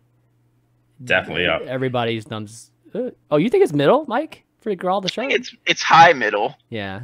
It's one of those things where it's just like I don't know what kind of rogue I would play it in. I'm just not sure what rogue I would play it in, but I feel like it's a solid card. I'm jamming it in not rogue. Okay. Then Gurubashi Hypemon. I don't like it. Give it slightly up. Okay, Keep so it up in like Arena, Dreads, bad. Dreads is Arena. Everybody down. Dreads is Arena. Keep that in mind. Yeah, Dreads in Arena. All right, here we go. Let's okay, get into the non-class cards now. So first off, we've got Soup Vendor. 2 mana, 1/4 rare card. Whenever you restore 3 or more health to your hero, draw a card. Paladin. Yeah, right? I'm jamming in this with my 3 mana 2/4 heal 3 guy. Soup man into 2/4, game over. Or Crystallizer Soup man 3/4. Yes, there we go. That's the juice. That's the soup. That's the soup. Save. Nice. Arena, it's mostly down. Nice. It's gonna be too hard to pull off. Okay. Wow, that sounded interesting. Yeah, that makes sense. That's not that bad. Yeah, there's like the spell shifter with the card that swaps between 4/1 and 1/4, and when it's in the 1/4 form, wait. So does this is this additive, or does this have to be like one move to restore? I think it's 1 move. That's the way I'm reading it. Okay. Whenever you restore 3 or more, so. Each time you restore 3 or more, you draw a card. So you can earthen yourself, and then you get a card. Right, but it can't be like hero power from a priest plus Voodoo Doctor or something like that. Nope. Okay. Yeah. Interesting. Yeah. Spellstone. Yeah. Yeah, I'm making a deck with the Spellstone and the heals and stuff, and I'll play it on ladder and lose a little bit, but I'll have fun. You'll draw a lot of cards, man. You'll draw Mechathune Paladin, dude. Let's go. Well, maybe not that. All right. 7 mana, 2/7. Rabble Bouncer common. Again, this is not a class card. Taunt. Costs 1 less for each enemy minion. This card's terrible. It's boring. Like, yeah, I'm trying to think about an arena. it's like a warrior card, but 2 mana against Paladin, you're gonna kind of giggle about it, but outside of that, you're not really gonna do much with this card. Like, if it costs 4 mana, that means they have 3 minions. right. yeah, but against Paladin, they're all 1/1s. Against specifically Odd Paladin with a board of 1/1s, you play People this. hate that deck. Well, then they level up and kill it for free. Well, then you swipe them or something. I don't know. The point is that Wait, whoa. Like, we barely. This is not going in a druid class. The point I'm saying is that this is not necessarily meant for competitive players. This is very much a card that's meant for players who are tired of Odd Paladin and they want to try to beat it. That's the whole purpose of this card. Just add 2 Beaker Lightnings. Yeah, but you're not always a shaman. Why not? This is like Alley Armor Smith used to kind of be for folks. Well, Alley was yeah. way better. Yeah, I mean, it gives you an armor too. But I'm just saying, like, you want to just I think slap this card's- down a taunt for like pretty cheap. Like, I could see this card going in a tournament lineup. Like if you're just trying to beat up Odd Paladin and everyone's bringing Odd Paladin, I could totally see a deck bringing this card. Like it's going to do a number versus Odd Paladin. It's pretty good versus that deck. That's about it though. yeah, For arena, it's mostly bad. yeah. All right, Suitbender. Get Kodo. Boom. Boom. I mean, these are both bad cards. I'm giving Soup Vendor a half. Like a half of the half. I give Suitbender I'm like at a I kind of 20 like degree it angle. actually. Yeah. I mean, I might like it more than it's actually good, but I'm gonna give it a thumbs up. Look, I'm gonna make some chicken soup in a couple hours here. I'm ready to go. I mean, definitely theme wise, it's amazing. But what's up with the green soup though? That's kind of weird. But, Well, Trolls like green soup. it's like it's an asparagus puree. is he a troll? Maybe it's No, delicious. but No, that's a It's more- Tusker. Yeah, he's It's a a Tusker, troll right? set, Okay, But it's a troll set. It's a All right. Tusker. He Alright. serves the trolls. Yeah. Okay, It's the cook. fine. All right, Rabble Bouncer, thumbs down. Yeah. Yeah. Okay. Let's see what we have next here. We've got getting to the end here, which is pretty amazing. Oh yes. Oh yes. Okay. First off, again, no. These are still neutral cards. 7 mana, 5/7 beast, Amani War Bear, Rush Taunt. Oh, I actually Ooh, haven't even wow. seen this card. Wow, Is that a new one? I haven't seen that one either. dude, this. They're all new ones, but Yeah, I but guess this is kind of expensive for Rexar, but I mean, those 2 text words are. Can't This get enough is- Rexar. Okay. Rexar's caps at 5, cost beasts. Yeah. Oh right. Yeah. You got to be Chicken, thinking. on the other hand. No, Adam. I think Starliner Druid could actually be a thing. They Yeah. actually printed like a lot of good support. This guy's Well, insane. It's a lot of 7s. No, yeah. You run Support? Yeah. Yes, you run. Good support. Admirable. Listen, you run witching hours in the deck, and having a rush taunt with your witching hours, so it's not just the 7/7, is huge support. You're adorable. Thank you. But seriously, I Starliner like it. I Druid like could your be thinking, real. man. I like your thinking, dude. It That's could cool. be real. For Like, arena, I wow, really man. like the card. Yeah, I think arena I think it's too. a great arena It's a card. great card? His Okay. taunt is great in arena, and rush is really good. Right. Exactly. And so I think of like Devil's Sword. I almost always take. It's a 7/7 for 1 more mana. So I mean that card doesn't have taunt. So if you just need to drop something to save you, this could do that. So I like the versatility of this card, and the stats are terrible. I really like it. Dreads and I were thinking the same thing. He's thinking arena. I'm thinking Starliner. They both work the same way. Maybe I'll play some Starliner, and you can play some arena, and then we'll report Well, back. I don't want to do that. Okay. You know what I just Starliner. dude, you know what I just realized? I realized I left off all the freaking Warlock cards. All right, we're gonna have to talk about that in a second. We're gonna circle back on the Warlock. No one cards. plays Well, Warlock. let's not go with Gurubashi Chicken. Let's give it its time. No, we're gonna definitely do that. But I just realized that. Oh my gosh, there's like these list of discard cards we didn't even talk No, about. but right, Gurubashi just as a Chicken. card, the 5/7 is just decent. Okay, all right. Moving to the next one, we got another beast, a 1/1 beast, Gurubashi Chicken. Overkill, gain +5 attack. This affects Rexar more than anything else, I think. Yeah, It's another yeah, cheap for beast, sure. and when you actually kill something by trading, because you have to trade, sometimes it's really kind of good. Sometimes your minion just gets +5 more attack. Like, I'm going to take a cheap beast, and I'm going to take a beast it works with. So Rexar is really the card you look for on this one. Okay. I don't Stalker think we Rexar. can talk about this regarding arena. I think we. Yeah, we could actually skip the chicken. It's pretty bad.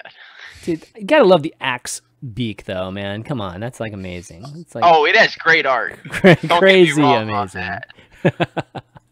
I do like this next card, though. Yeah, this next card is pretty Really? interesting. So Masked Contender, 3 mana, 2/4. It's an epic card. Again, non-class. Battlecry, if you control a secret, play a secret from your deck. So it's like... I still like this card. Personally, like as an arena player, this card makes me a bit angry because I don't want to trigger their secrets most of the time. And then I'm going to get screwed sometimes because of that, right? So you kind of have to if they play this. Like, and if you can't, like if you're behind, then it could be... Depends on how many secrets they draft again with arena. It's kind of hard to say, but I feel like this card's great in a hunter deck. I do too. Like you set a secret that they're not going to activate right away, get another one in a 2/4. Like that's just, you're not getting much of a better deal than that. This card kind of blows. Nah, you're wrong. What? You're dumb. Really? You think the Amani War Bear is good, but you think that the guy that plays free secrets like Mad Scientist is bad? Like, but you need to have a secret in play. Yeah, set a red trap and then play. Okay, but why are you playing a deck with red I don't know about that, but maybe. So think about the only good deck in Hunter history, like recent history, that's been good has been Spell Hunter. Yeah, you're not allowed to play minions in that. This card is not gonna. It's a 3 mana 2/4. Spellstone's a good play card. A snake trap or something. I mean, there's a lot of traps that could. I mean, if anything, you're forcing them to trigger your traps. Venom Strike. Right? Venom Strike, yeah, that's another great one. When you're wandering and they don't activate it, ooh. So this fits in like the board control hunter deck that I don't think is very powerful. I mean, it's been good at points. Maybe not event good, but it's definitely been good at times. I'm playing some free secrets. Yeah, I mean, I think I'm playing Starline Druid over that any day of the week. Oh my god! Okay, best of 11 coming up. Okay. So, Dreads, I know you don't like it, but is it? What did you say it was good? Oh, I think for arena, it's maybe slightly above average because if you have to play a 3 mana 2/4, it's not the end of the world. It's not what you want to do, but it's not the worst stat line. So I think it may be a little bit up, but yeah, not here, but maybe like there. Okay. Yeah. All right, thumbs up. Amani War Bear. Yeah, for arena, yes. Well, War Bear, yeah. It would have been a thumbs down, but I got me at least to even on this one. I'm not sure about this one. Yeah. Gurubashi Chicken. I could put this even I'm gonna give it a hug. I'm gonna give it a hug. Give it a hug, yes. Oh, man. I want that as my pet. Oh, I don't know if I'd want it as a pet with an axe beak, but Masked Contender. Masked Contender is a big thumbs up. I think it's a big thumbs up. I'm on the up and up with that card. Okay, cool. All right, so we've got a couple more neutral cards here, and then we'll go into talking about. I'm really hyped. I didn't even know that War Bear existed. Really? This is a highlight for me too. I like that card. It is today. Yeah. I think it came out. It literally came out today. Yeah. Okay, this one's interesting. All right, Waterboy first. 2 mana, 2/1. Waterboy, rare Battlecry. Your next hero power this turn costs 0. This card's cute. I mean, just go with the mage. Like, I don't know. What do you guys think? No. 2/1. Any ping. It's pretty. It's about as mediocre as you're gonna get. It's a free hero power. It would be really great. That's my opinion. For arena, I think it's still good in arena because for tempo, like oftentimes you want to ping on turn 2 and you can't play anything if you do that. So getting a 2/1 out there is worth it. So I think it's a pretty decent arena card. But I like it because the Adam Sandler movie is like one of my favorite movies. Yes. There's some high quality H2O. Oh yes, good but stuff, man. It's not great. I like the dude though, man. There's something about that Waterboy awesome. character I really like. Like I could buy a pop character of that guy. That guy's cool. He looks really positive, you know. My biggest hope is that they make the merchandise he's holding right now. Yeah, I will buy. Dude, I the want water a cup bottles. that looks like that. Yes, that'd be awesome. Okay, so this next one. All right, this one's I definitely want. I'm really curious about what you guys are gonna say about this one. 10 mana, 9/6. This is a legendary Hakkar the Soulflayer.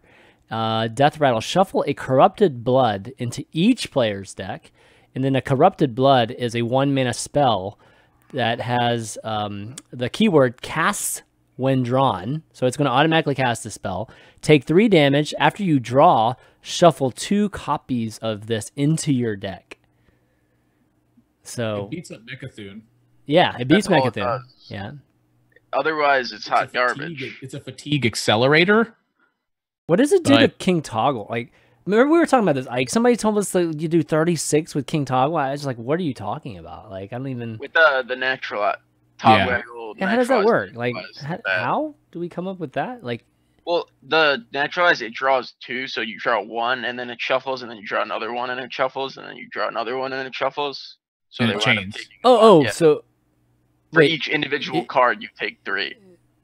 But it keeps drawing, and I mean, it would just keep drawing, like like a candle kind of thing. Yeah, once you got multiple copies in the deck, they can chain off of each other.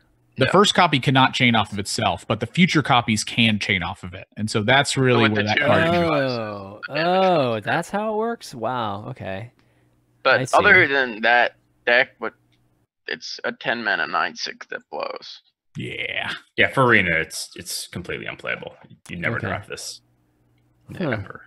Well, what if you get that and like a Lore Walker Cho? And that's why at the end when I said never, it was kind of like I feel like there's something never interesting say here. Never, but it depends on the buckets, of course. But 99% of the time, I think you're not. Doesn't work with Cho because cast when drawn isn't you casting it; it just casts itself. So well, I thought the Arena. He's talking about draft. Your draft choices. Oh yeah, because you got this in a 2-mana 0/4. I'm probably gonna take the 10-mana. You might just take it for a threat, right? So. But I see what you're saying. Well, somebody said you flourish this. That's kind of interesting. Yeah, that's the Togwaggle thing. Flourish the Malagos. Yeah. There's definitely some meme. There's got to be some meme videos you can make. Look, if you were just really itching to crush people by doing stupid end of game fatigue stuff, this is your card. But if you're someone's going to bring this games, you know. Oh god, too bad Gallon's not going. He'd totally bring this or purple or Gallon. Yeah. So. No, they'll both be at playoffs, but. They won't bring us. Someone made a cool note in chat too. It does beat up on Kingsbane as well. Like the ultimate end of the game sustain decks, like this card can disrupt them, but they have to be a large part of the metagame to justify that competitively. You have to wait till turn 10 let's put it this way. I like that this card exists.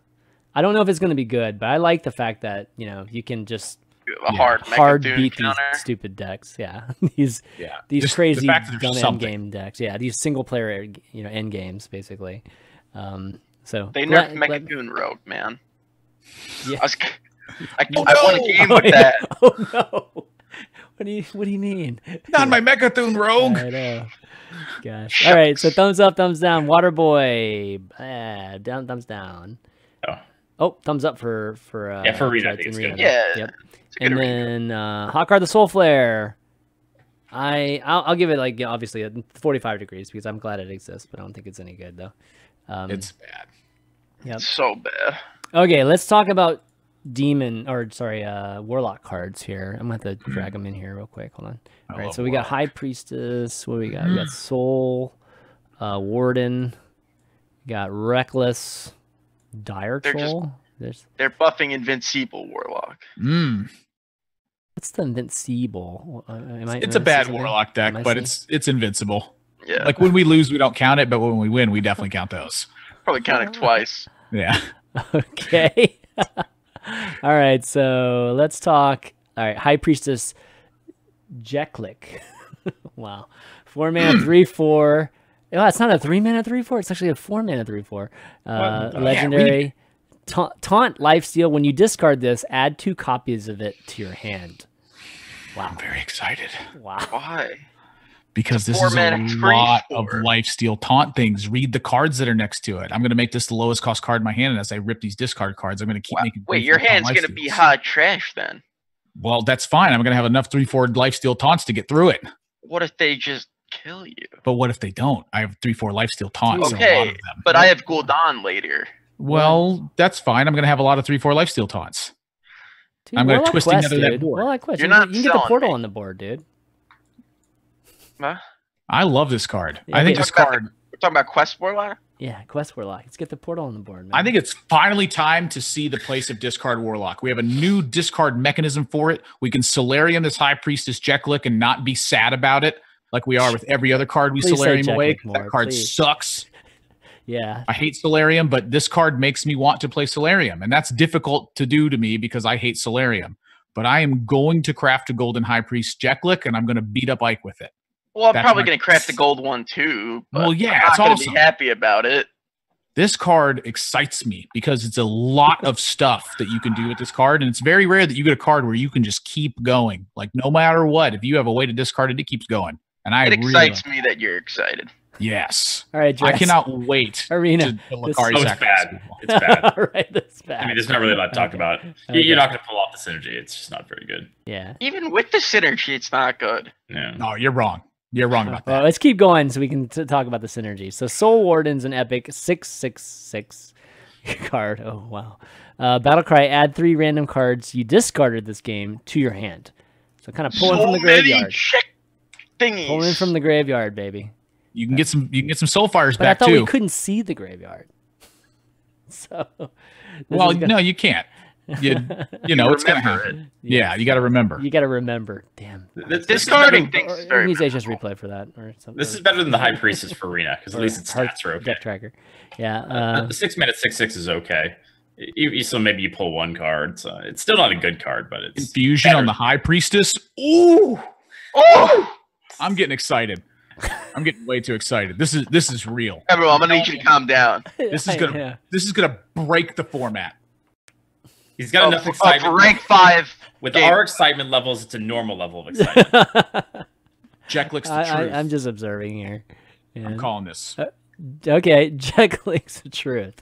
All right. Okay, moving from Soulwarden, we've got 3 mana Reckless Diretroll, common card, 2/6, taunt, battlecry, discard your lowest cost card. All right, this card is good. I'm thinking Clutch Master Zavas. Yeah, that card's gonna see true. play like for a Clutch game. Mother. Yeah. Clutch Mother. Sorry. Yeah, I'm telling you, it's time. It's Did time. you know that it's a beast too? So you could draw it with the 3/4 guy. Nice. This is what I'm talking about. I'm gonna have to go look at all the beasts in every class. I'm very excited about the new discard mechanic. The lowest cost card in your hand is very, very different. Yeah, from a random that card. part. I really like how they're doing the discard. The power level. And this is one that I definitely could be wrong about too, which excites me. But I don't think it's there. I think the 2/6 is really good. Like 3 mana 2/6 taunt is just good. And the 6/6 guy, if you could draw 2 cards like that, that's fine in my control Warlock. But the 3/4 sucks. I want to life tap less. I want to play things more. That's what I want to do. Yeah, and yesterday you wanted to life tab more and play things Why? less. So this is like the holy trinity middle of Admirable Ike Warlock play stuff. Cards. Oh, wow. Okay. For Arena, I think it's okay. Like you don't really want to. Really? No, it's only The okay. thing about Arenas, like, so compare this to a Tar Creeper. It's probably better than a Tar Creeper, but not by much, and you have to lose a card to do it. Tar Creeper's insane. Yeah, but losing a card in Arena true. is brutal. But it depends on how much you can tap. So I don't think it's bad, but I don't think it's. This might be like slightly up. I think that card's great in Arena and constructed. We'll see. Wow. That's what I like to hear. I'm going to shriek away my low-cost cards. I'm going to start discarding my High Priest Jeklik. Yeah, you could. Yeah, it's the lowest cost card too. Like in Arena, you just throw away Here's like the a thing: 2/2 or something. if the lowest card in your hand is a file, then you really don't want to play. Don't play that card. So it's Just the file and then play it. Yeah, you got to defile. What else do you need? Yeah. Why are we complaining about the file? Okay. All right. Last card, Shriek. 1 mana spell, rare. Discard your lowest cost card again, but this time deal 2 damage to all minions. So more Soulfire all of them. Yeah, that I want card's them all off also- the board. That's This true. card's also just good. Yeah. Like a 1 mana wipe, and then you have a bunch of mana to make tempo. And you got 2 Like the High Priest discard. Jekliks then. No one cares about the High Priests. It's a 1 mana deal 2 to their stuff, and then have a bunch of mana to play your own stuff. You just wait. You're wrong. I'm telling you right now. Infinite priestesses. It needs Divine Shield. Jeklik needs Divine Shield. No, she has Divine Shield. There's so many of them. But It's pay 4 mana, give her Divine 4 Shield. mana each. Life Steal. This is like a Zilliax. Don't you say? This is life This don't is do that. nothing That like a card's silly. Zilliax. Don't tell me that is Nothing like a Unity. Zilliax. You're wrong. You're Oh wrong. my goodness. I'm telling you I right think now. Shriek Okay. is pretty decent for Arena. It's funny because whenever you guys look at a card like this, I'm like, but it's way worse than Defile. But then I have to realize that Defile is just insane. So this card, I think, is pretty good, right? So it's okay. It's Yeah. Above average. All Yeah, of these cards cheap. excite me. Yeah. like 2.5 of them excite me. I mean, what? So real talk. What kind of disco lock are we talking about here? Like, to me, it's obviously a form of control. Yeah, I think it's. You could probably play the 2/6 in like Zoo, but the other stuff is all control-y. Mm-hmm. Okay. I could see Soulwarden in Zoo. I like one copy of it. Yeah, right. Like it's pretty decent. Like you're using Doom Guards and Soulfires and stuff. I could see that just being like instead of running like a Gul'dan or whatever, you just draw a bunch of damage. Because so Doom Guards travel in packs. I mean, we know this. Yeah. Mm-hmm. So if this card just draws you a Doom Guard, that's a pretty good card. Yeah. What if you color set the 2/6 to a 3/7 and then you just play it on 3? Well, I mean, right? Yeah. I'm getting too excited. Well, don't get excited. I was talking about Zoo. That's not exciting. Well, I like big things, and 3 I like big, mana powerful 3/7 that's big. We like that. Yeah. Yeah. This All card right, might. all right. Time to do thumbs up. We gotta get to questions here. So High Priestess Jacklick. Okay, yeah, we got 2 thumbs up. Calling it here. 20 bucks. You know what? Let me give it a Let's thumbs go. up. All right. There we go. Woo! That's what I'm talking about. Thumbs up. All right, Soulwarden. Eh. I'm not sure about this card actually. I'm gonna wiggle my thumb. Yeah, I Maybe don't it'll think it's stop bad. by, but- I don't think it's. This I is gonna can't draw see the like scenario where it's 5 good yet. Jacklicks for me. Yeah, it's gonna be. So many. If Jacklick is good, I will give you that. Soulwarden will be super good. Wait, what? Wait. Like You could play the 4 mana 3/3 buff a lifesteal minion in your hand. Check looks even bigger. there you go. Discard it. There you go. Copies of it. You're gonna get 2 buffed Jacklicks at that point. Wait, is that how it works? Well, it summons a copy of it to your hand. It's zone to zone. Yeah, it should So retain yeah, it. so buffing it makes it. Wait, No, Check looks a thumbs up. Holy crap! The card's insane. That's what I was trying to tell you. You didn't bring up the 4 mana 3/3. Well, it's the Soul Infusion. We have a 1 mana version. Yeah, Soul Infusion. too. Yeah. Oh. Yeah. Check look is. I didn't Okay, realize that okay, it makes okay, the copies bigger. I can't share on this excitement because for Arena, it's still Oh, bad. It's pretty okay, mediocre okay. in Arena. I see what you mean. Okay, yeah. Now I understand what you mean by Soul Infusion. Okay, so it just continually grows, right? It just you bigger. every You time. Soul Alright, Infusion yeah. the Jacklick. It's a 5/6 at that point. You Oh my discard God, it. is You this get 2 actually- 5/6. Yeah, I actually think it might be okay then now. Yeah, Oh, So powerful. not even just okay. yeah, Like, Kelliseth on that it's- too. Like, jeez. It's. I mean, yeah, that's true. I mean, if it was I didn't started realize- at like a 2/3, it would be like maybe, but 3/4, darn. man. No, it's a spider tank at its worst. Okay. Look, yeah. I'm paying 1 minute. All right. I think Admirable might have convinced us. With I'm this gonna one. give these 4 cards just a nice heart. Okay. All right. The heart. And an upside down And- heart because my thumbs are pointing up. My average like this for me. So I'm still not clear on what kind of discard lock we're gonna see. You know, whether it's just like a little bit here and there or just full out discard craziness. Just like Just jam the dancing good warlock, cards. basically. Yeah. Okay. But anyways, Good warlock that's cards. the final cards. We got through it. Yes. Amazing. Yeah. We went pretty fast too, which was really good. But we got like 1 Q&A question, Dreads. Hopefully you can stick around for that. Yeah, sure, But of before course. we do, just want to give a shout out to all our patrons that support Valuetown, and those are the folks that to go to patreon.com/Valuetown and make a pledge. And we've had a lot of long-time supporters for a while, and just want to give a shout-out to them each and every episode. So Mike T, legendary producer. I've got Raydan, Bryce L, Michael O, 2 Kid, Cameron M, Paul H, Zach M, Evie, Sasha G, and Jeff B, just to name a few. Thanks a lot for doing that. Also, Valuetown is HSReplay.net show, so go to HSReplay.net and check out the most best stats in Hearthstone. Find the deck that you should be playing at your rank and region right now.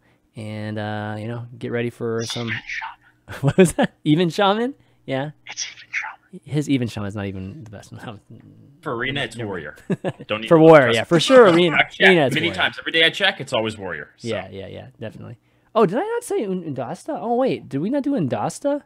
Oh, shoot. I have Oondasta here. Okay, maybe we gotta talk about one more. Oondasta. Oh, I guess we left it last. off. Yeah, there we go. Last one. Oh, this one's... Yeah, we gotta talk about this one. Starlight! We have to talk about this one. Yeah, and this might lead with Dreads on this one. 9 mana, 7/7 beast, legendary, rush, overkill, summon a beast from your hand. This is like a neutral card. Yeah, luckily for Arena, I would say you're not going to see it all that often because it's legendary. But the thing about it, again, like, it just reminds me of Devilsaur, which is an 8 mana 7/7, but no text or no overkill mechanic. So what's going to happen with this card is, because generally when you play Devilsaur, you overkill something with it, because otherwise you wouldn't play it. So if you're going to be pulling out, I don't know, a Hypemon or something, or you know what, or a charged Devilsaur, you play this, kill something, then pull a Devilsaur. So it won't be seen all that much, but when it does go off, it's gonna be pretty scary. All right, Ike looks like Admirable looked like on the Priestess like a second ago. So this card is insane. Here we go. So okay, real application, Death Rattle Hunter. This is nuts. Yes. Like, pull it off your Katharina, get a Witchwood Grizzly from your hand, game's over. Ike talk, I'm going to play this. The 5/7, the 7/7 that overkills and makes a 5/5. Starliner. All featuring Wild Growth, Nourish, UI, Spreading. No, not Spreading. Like Witching Hour, Swipe. Like, you could actually do really powerful things with it. Like, you go, so you play Oondasta, whatever. It rushes, it kills the things. You summon your 5/7 Rush Taunt. That kills the thing. They kill that, and then you come back with a Witching Hour. Oondasta comes out, you kill another thing, make another 7/7, boom, the stars align. Done. Beast Druid real? Man. Oh my god. It actually sounds powerful. Oh my god. Is Beast Druid actually real? Oh man. I mean, just read it. This card's great. I know. With Arena, like, and if they can't, you charge it out, kill something, and then if they can't kill it, and you happen to have more beasts, then you get another overkill. I know. You got more beasts coming out, and the game's probably over by that point. But. Okay, so turn 8, you boom Zook. This comes into play. You hit a thing. It summons a big beast. You bring them all back with that 2 mana hunter card. You hit the thing some more. You summon some more beasts. Bada bing, bada boom. We call that a day. Man, yeah, that's 3 mana. Crazy. Okay. So do we have to build around this more, or is this just like an easy add to like an existing hunter? I mean, obviously Druid is like a completely different story, but Hunter. I think in Hunter, it just replaces the charged Devilsaur / Savannah Hypemon / whatever. A lot of times. This card just feels good to me. And there he goes. 3 mana. Ike. Oh gosh, yeah. This looks really good to me too. Yeah. Oh no! Now it's all switched up. It's fine. Don't win. Yeah, it's fine. It's cool. We're leaving for now. Yeah. Oondasta. Oondasta should just be like an exclamation. There should have been an exclamation mark after the name. It's Oondastic. Oondasta. It's like Yahtzee. Right? It's like that sort of thing. Like if you get it, you just win. You just win. Yeah. It's actually just a good card, though. Yeah. I think so. For sure. Okay. Like, Witchwood Grizzly is also a real card that you put in a lot of decks, and if it's in your hand, you get a 7/7 rush for 9 mana and a 3/12 taunt. All right. That's why they pay Good point. All right. Okay. Well, overall impressions so far. Like I think we were all like holding our breaths, just wondering what type of power level this expansion would have, because the Bwonsamdi project was pretty big disappointment, I think, in terms of like trying to shake up the meta. It pretty much did nothing except for give us Odd Warrior. So thoughts on this? Is this going to shake things up big time? What do you guys think? Well, I'm shaking things up. Okay. I'm playing I got a lot of new cool ideas. I think if they're not powerful, there's enough like cool cards that you can build decks around, so you could also have fun with them. And probably some of them will be powerful. Like, if you have a bucket of, like, 20 bad decks that you think are bad, 2 of them probably turn out good. That's just math. Yeah. Okay. Ike math there. Interesting. Something funny, Admirable? I agree with you. Thank you. For the Arena perspective, I'd say that the best way for these to have an impact, the cards in general, is for there to be an offering bonus again. Just one more time, throwing it out there, because we used to have an offering bonus when a new expansion would come out, and then you'd get to play with more of the new cards in Arena when it came out, and I missed that personally. Yeah. So, but just the cards overall, overkill scares me a bit.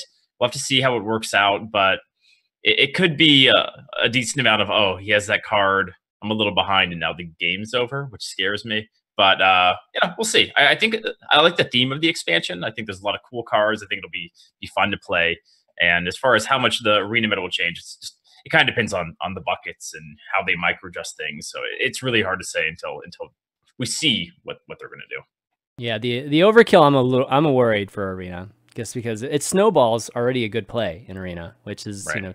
Just your typical good trades scenarios. So, and if you don't have enough comeback mechanisms, which oftentimes you don't have a lot of them these days in arena, then it's gonna be game over. But I am excited about standard though. I think these cards are. I mean, I'm really happy with what I've seen so far with these cards, and I mean, we've only seen the first third of them, so there's still 70 cards, 60 cards left. Yeah, 70 more to go. I'm pretty excited. Dragons, baby, even more beasts for Ike. I want to play with Rag again. I miss that card. Yeah, Oondasta. Oondasta. There you go. All right, so we got some Q&A here. Ask some questions in Twitch chat. We'll try to get one or two of them. But Ahmad N asked, "Do you think we can have a neutral hero card?" I mean, they won't make one, but do you think we could? Would it be bad for the game to have a neutral hero card? Yes and no.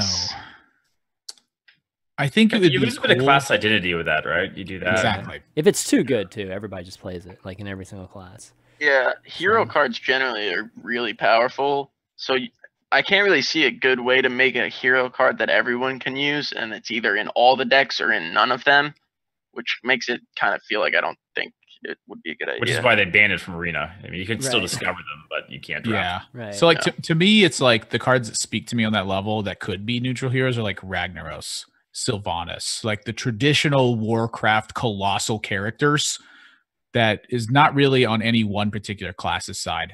I don't know how you do them, though, because it feels like it would just be like homogenization, where again, it's like an Ike side, like either every class would play with it or no class would play with it. Yeah. So that's really, to me, like one of the big pieces of that puzzle is how do you make the card exciting without making it overbearingly powerful? Right. So I think the answer is yes, you can make them. I think the answer is no, because it's probably too hard to balance and make it exciting. But, you know, that's what their job is.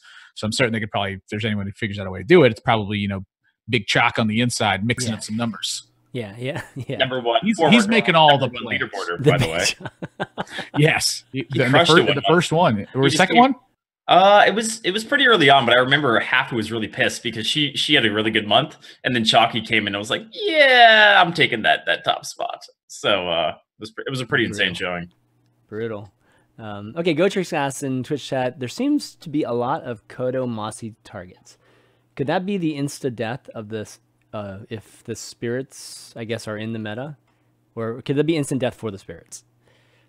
Do you see people continuing to play Mossy Hora even after, Giggling got nerfed? Or I haven't seen it much at all, right? Like maybe here and there. One in Hunter. Yeah. It's still pretty good in Arena. The Mossy I still draft a lot. And Kodo, I mean, we haven't seen Kodo forever.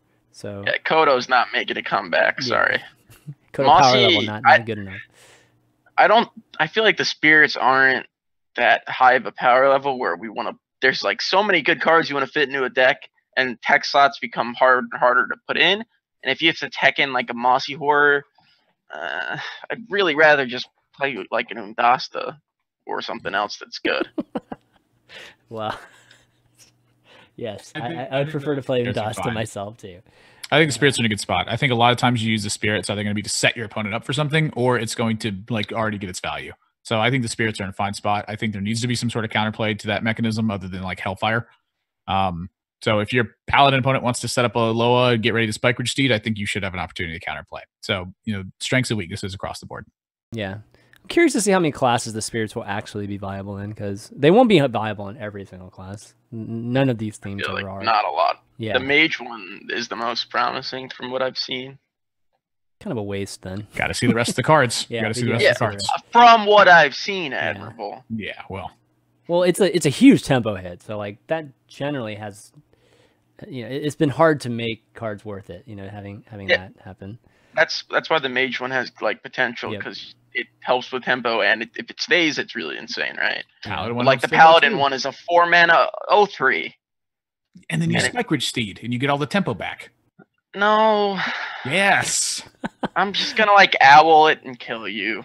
It has stealth. It's stealth. What are you talking about? Well, then I'm just gonna hit you anyway. Okay. All right. Kind of real quick, because Dread's gotta go soon. Do you think Blizzard West for you to ask? All right, kind of artifact related, guys. disclaimer. Do you think Blizzard will ever implement an idea similar with Artifact that has in Keeper Draft? For example, if you get 12-0 in a run, you get to keep one of your drafted cards from the deck. I'd like to see Arena Awards scale a little bit harder. I got an 11-win Arena run the other day where I got like 230 gold and an epic and 90 dust, and I was like, oh, come on. Well, and like most of the time, I highlighted that a bit. Like the chance that you can low roll the gold and it feels pretty bad, especially when that's how you win the competition, is getting to 5,000 gold. By the way, just a little side thing. I really think the Arena community loved that, and I hope Blizzard maybe will do something similar in the future for Arena. You know, Arena's always matter. The constructed people really like that too. Yeah, I mean, some of them did really well too. A lot. Yeah. Jackie played it quite a bit. I actually played a little bit of MTG Arena, and you get to keep your card. I'd never actually done that. You get to keep some of the card or all the cards, I think, in that format. Yeah. I do think that would be cool. Something like that, one card, or it'd be a nice addition. Yeah, I mean, I don't know how you do it, but yeah, they should change. They haven't changed it in a long time. Like the whole Arena award system. Reward systems should have been changed a long time ago, or at least improved, and they just don't give Arena players love, man. I don't know how else to put it. Like, I just want a 1,500 gold Arena buy-in. That's what I want. I want the option to go for the big guns. The Tavern Brawl ones, right, where you pay 1,000 gold. Yeah, and then you get like 12 wins, and you get like 6 gold in legendaries. That was my jam. That was cool. That was cool. There's just a lot of problems. It's hard to use it real estate because once you put it there, and then if you take it away, people dislike it, and if you use it up, it's gone. Yeah, true. And also like fragmenting player bases. If you make too many different modes, you start fragmenting players that start to go one direction or the other. Which is one of the big things for Arena. Like a lot of people have called for Wild Arena, and then you have a Wild. Let's say you had a Wild and a Standard, but the player base for Arena is already pretty small relative to Constructed. So if you do that, then you have these even smaller communities, and so is that a real good idea? Probably not, in my opinion. But yes and no. There's pros and cons to both sides. Right. Okay. Well, maybe one last thing. Do you guys think that Overkill mechanic was designed with the Spreading Plague in mind, among other cards with high life and low attack? I got a hot take on this one. Okay. I mean, it's designed so far in advance, so I don't know. Like, one of the coolest cards that we've seen in a long time, in my opinion, is Carnivorous Cube. I think it's opened up a lot of different style of play that is very unusual in Hearthstone, where you create an objective for your opponent, and if the opponent does not deal with that objective, they get punished immensely. Now, with Cube, the problem is that you can do it on your own terms a lot of times. So it ended up being like a very strangely overpowered card. It was kind of innocuous at first, then once we started to figure out it was good everywhere, it was like, oh gosh, this card's really good. I think something like Overkill is more in that situation where it's like you're presenting an objective to your opponent, and if they don't handle it, you get to punish them for it. And so I really like that style of mechanism, and that's the kind of style I'm hoping to explore more in the future of Hearthstone. Set an objective. If the opponent fails that check, you get a reward. Okay. That was well said. Yep. Yeah, I agree with that. You're likely not going to have the tools to solve that objective, so it could be a little bit rough. But again, we just have to see. Yeah. All right, guys. That's why Oondasta scares me. Oondasta. All right, let's wrap up, guys. Fantastic show. This is great, man. I think we covered a lot of cards. We're going to have a lot more next week, too. So if you enjoyed this week, definitely come in, tune in next week. But I want to do some shout-outs. Dredge, you want to start? Any shout-outs sure. You want to do? Yeah, you can find me at twitch.tv/Dreads or at Dreads Gaming. And hopefully Blizzard gives Arena a little more love. They've been doing a bit more lately, so I'm hoping they continue with that. And my final one more time, expansion bonus. Bring it back. Yes. Even if it breaks things, I'll break things for a little while. You can always change it 2 weeks down the road. Break it a bit. Yeah, break it a bit, change it a bit. As long as you change it a bit, it's good, right? That's cool. Ike, first timer, man. Thanks for joining us today. It was a lot of fun. Been meaning to ask you for a while, so it just took some time to actually remember. Believe it or not, I've been playing your shaman decks like forever now. But any shout outs you want to do? Oondasta, thank you. You could find me on probably like Twitter. My profile picture will be Oondasta right after the show. Ike HS __ because one just wasn't enough. And thanks for having me. This was awesome. Admirable, always a favorite, man. I love your passion. Love your priestess passion. Any shout outs you got? It's always a pleasure. That's Admirable. Twitch, Twitter. Those are the 2 ways to find me. That's the best way to get Hearthstone stuff from me if you're interested in being excited, following casting stuff.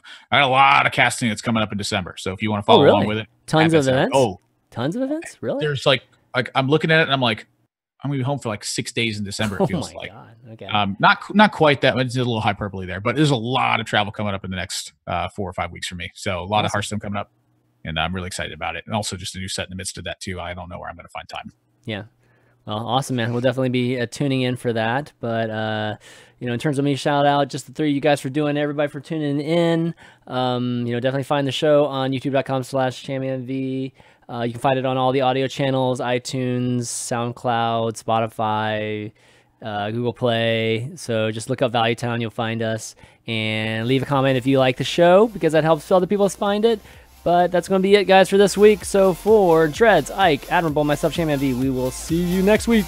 Happy Thanksgiving. Happy Thanksgiving. Yeah, happy holidays, everybody.